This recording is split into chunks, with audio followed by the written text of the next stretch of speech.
Imagine a land grappling with relentless fury, where rivers routinely swelled beyond recognition, swallowing the very homes and livelihoods they once brought life to. In this era of chaos, a hero emerged, not wielding a sword of conquest, but taming the very waters that threatened to consume his world, and thus given the right to rule, or the mandate of heaven, for his mastery of flood, and not by the blood. This is the story of Yu the Great, the man credited with founding China's very first dynasty, the legendary Xia.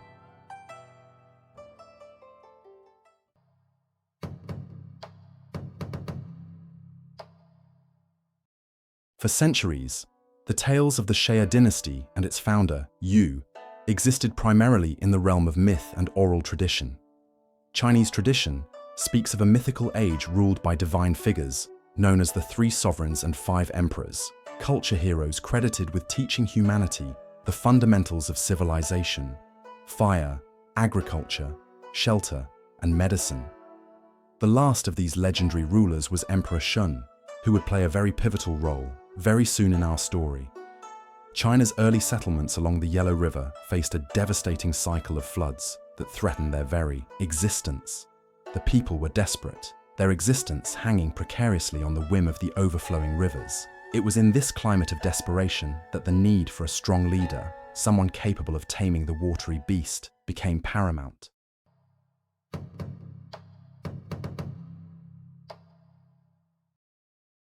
And here comes Yu, a skilled engineer whose father, Gun, had previously failed to control the floods using traditional methods of dikes and dams. The waters simply wouldn't be contained. While his father failed in his attempt to contain water, Yu would try a radically different approach. Instead of fighting the water, he would work with it. Yu recruited Hou Yi, another legendary figure credited with introducing millet cultivation to China. Together, they developed something revolutionary: a comprehensive canal-based irrigation system that directed floodwaters into the sea while simultaneously using some for agriculture. This wasn't a quick fix.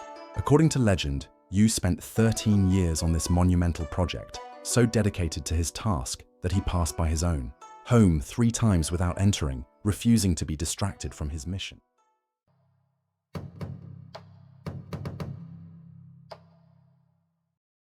Yu's success transformed the landscape, literally and politically. With the floods controlled, agricultural production flourished. The Yellow River, once a destroyer, became the cradle of Chinese civilization. Emperor Shun recognized Yu's brilliance and sent him to suppress the troublesome Sanmiao tribe that had been harassing border communities. After defeating them and exiling them southward to the Han River region, Yu's power and reputation grew even further. As Shun aged, he faced a crucial decision.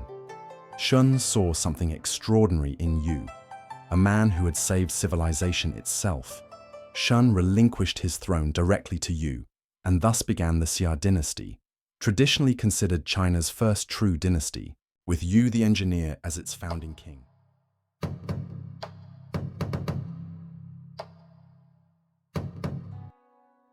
Yu's governance was as methodical as his engineering.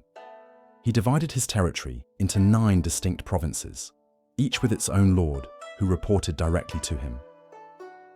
The Book of Documents describes these provinces in remarkable detail, noting soil quality, agricultural potential, and natural resources.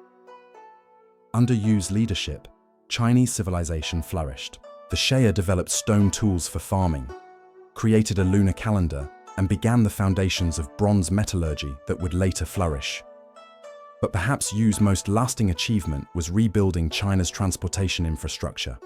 The same man who had channeled water now channeled people and goods, creating road networks connecting his 9 provinces and strengthening both political control and economic prosperity.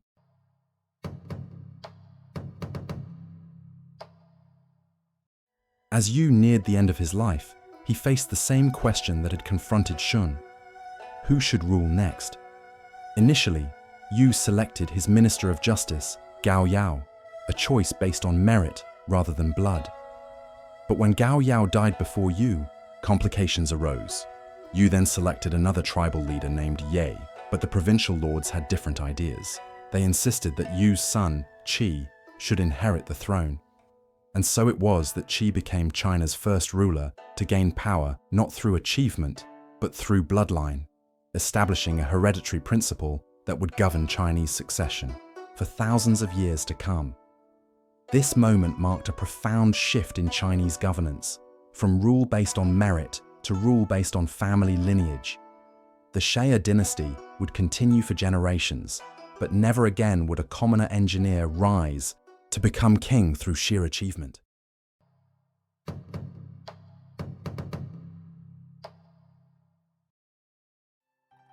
The dynasty that began with a hero would end with a villain.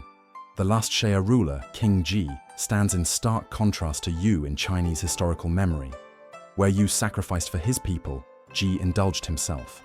Where Yu controlled the waters, Ji could not control his own appetites. Traditional accounts describe Ji as cruel and tyrannical, using military power for personal gain and engaging in extravagant hedonism while neglecting his responsibilities. According to the ancient Chinese concept of the mandate of heaven, such behavior could not stand. Heaven grants power to virtuous rulers and withdraws it from the wicked. A nobleman named Tang eventually overthrew Ji, establishing the Shang dynasty around the 16th century BCE. The remnants of the Xia were granted a small fief known Ashi, a humble end for a once great lineage. The story of Yu the engineer represents something profound about leadership. That true authority comes not from who you are, but what you can do for others. In a time of crisis, it wasn't blood or birthright that elevated Yu, but his ability to solve an existential problem threatening his civilization. Yet ironically, his success established a system that would ultimately prioritize bloodline over merit. The waters Yu tamed have long since changed course. The dynasty he founded has crumbled to dust, but his legacy as the engineer who became emperor, the king granted rule by flood, not blood, continues to flow through history. Comment and let us know if you'd like us to cover the fascinating history of China. Until next time.